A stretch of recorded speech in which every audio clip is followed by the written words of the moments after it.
Hi everyone, I hope you are all doing alright. In this video I'd like to talk about how the hangboard can be a really useful tool to maintain but also to upgrade your finger game during this lockdown. I only started using it about a year ago when I got a knee injury and I had to stop climbing completely. At this point I only used to just climb and I didn't do any kind of conditioning or scheduled training, and yet I would always wondered why I was stuck on my V6 to V7 plateau. Over the period of 5 months I went from being really sad and really down at home to actually climb my first V8. After this I've used the hangboard every now and then, although I would always favour climbing based training instead of hangboard because, let's be honest, climbing is much more fun than just hangboarding. But now that I can't go anymore to the climbing gym, I've come back to the hangboard training. So let me show you some of the things I've learned on my hangboard journey. You can mainly use the hangboard for two different purposes. First one is building strength and second one is building endurance. I would typically use it to build the strength because, again, if I have the chance I will just use the wall to train endurance. But now that I can't use the climbing walls anymore, I've come back to train endurance as well on the hangboard. One of the keys to train strength on the hangboard is to find the right intensity. To do this, you should find an edge where you can hang for just about 8 seconds. If you can hang for longer than that, then it's too easy. If you can't hang for more than 6 seconds, then that's too hard and you should find a bigger edge. I'm sharing these figures with you, but by no means I want you to take them as the only guidelines to do hangboards. These are just my guidelines, so just feel free to take them just as an example. Adjusting the intensity is very important as this will determine the effectivity of your workout. If hanging from every edge of your hangboard is too hard, then keep your feet on the ground or use a step and gradually move it forward to make it harder. If 2 arms is too easy in every edge, try adding some weight until you can only hang for around that 8-second figure. If you run out of weights or you are hanging with an absurd amount of weights, you can also try hanging with just one arm and take some weight off with a pulley. If you don't have a pulley like me, try then asymmetrical hangings. When training strength, you should push the muscle to the point of failure. Having said that, you must not compromise the form, just keep a single grip position for each hand. And if something hurts, just stop. This is not the kind of sport or the kind of training where you say no pain, no gain. If it hurts, just stop it. Keeping the same grip position, you should try as hard as you can. A friend of mine used to say that if you're not trying hard enough, you just maintain it. So if you finish your sets and you're not absolutely knackered, that was probably not hard enough. In terms of keeping the same grip, if you start with a half crimp and your fingers drag down to an open crimp, it doesn't count. You are probably too tired or maybe not strong enough for that hang. About how long you should rest. When training strength, I would say anytime in between 1 minute or 2 minutes. You're trying to reproduce a maximum effort, similar to the first couple of hangs, so the moment you can't do that anymore is the time to move on. If you've never used a hangboard before, I would recommend to do an assessment session where you can just play around with the edges to see where you are.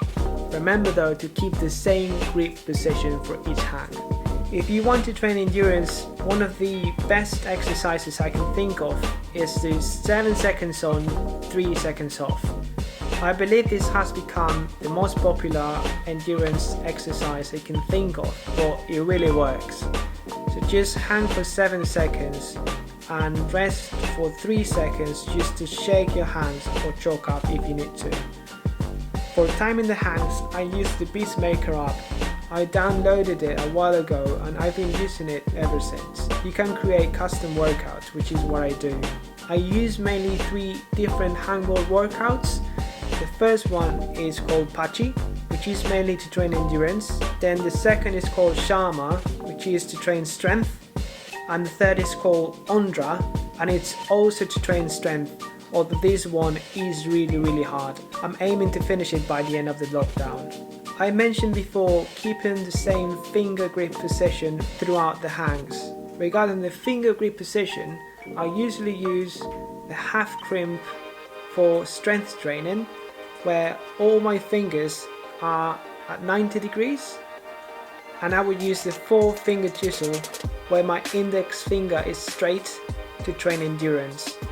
Then you can do some variations with the 3-finger drag, or also try out the 3 fingers outside.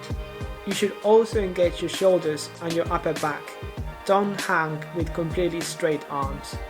For the warm-up, there is just not one way of warming up, everybody's different. I will personally climb a bit before jumping on the hangboard, but if I don't have the time, or I don't have a climbing wall as now, I will just prepare my body for a maximum effort. To use a hangboard safely and effectively, you should warm up as if you were going to try a really hard boulder problem. Get your heart rate up with a pulse raiser. Start with some start jumps, running on the spot, high knees, burpees. Get the blood flowing into your fingers, flick them over, do some arm circles to warm up your shoulders, and use the TheraBand to do some T's, Y's and I's. Basically, before you even touch the fingerboard, make sure you have your pulse raised. Then once you decide to go to the hangboard, go to the easiest grip you can find. Then gradually warm up your fingers up with some easy hangs. Start gently with your feet on the floor if you need to, and then progress to do some pull-ups on jogs. As a reference, I will tell you that I usually take around 15 to 20 minutes to warm up, but again, everyone's different, so just take as much time as you need. For injury avoidance, first, don't jump into the hang. Load your weight gradually so that you don't shock your tendons.